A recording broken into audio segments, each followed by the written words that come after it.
Si Veronica at Wendy ay magkababata mula sa Negros. Si Wendy ay matagal nang hiwalay sa asawa at anak.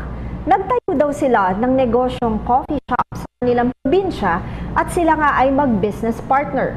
Kamakailan ay na-diagnose ng mga doktor na si Wendy ay kinapitan ng isang degenerative disease.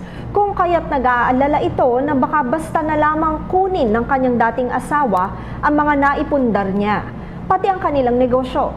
May sariling pamilya na raw ang asawa ni Wendy sa ka-live-in nito. Ang nais daw ni Wendy na kung dumating na ang araw na siya ay inbalido na at di na makapagtrabaho, ang gusto niya ay si Veronica ang maging guardian niya at tagapamahala ng kanyang mga ari-arian at ng kanilang mga negosyo. Hindi daw alam ni Veronica ang gagawin dahil hindi naman niya alam kung papayagan daw siya sa ilalim ng ating batas na maging guardian ni Wendy at ng kanyang mga ari-arian, gayong hindi naman daw siya kamag-anak nito. Veronica, dahil nga sa sakit ni Wendy, darating ang araw na maaari siyang ituring ng batas na incompetent dahil nga sa kanyang degenerative disease.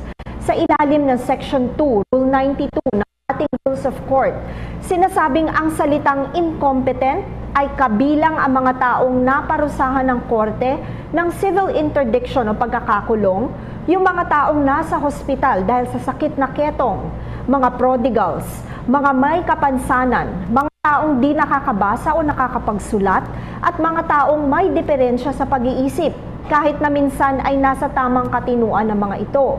At ang mga taong kahit pa na nasa hustong edad, subalit dahil sa edad, sakit na malubha, mahinang pag-iisip, o iba pang kaparehong kalagayan, ay maaaring sumailalim sa guardianship.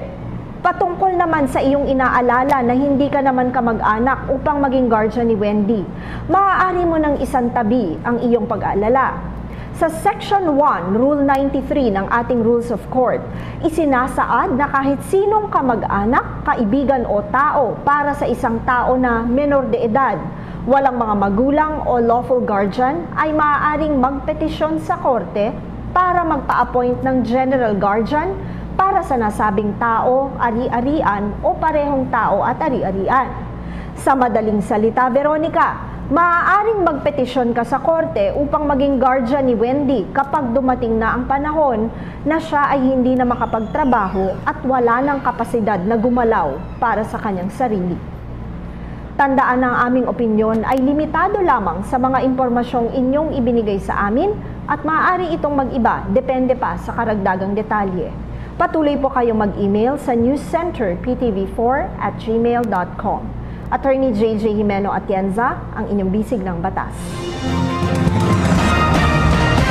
Hi, ako po si Aljo Bendijo. Subscribe na sa PTV YouTube channel.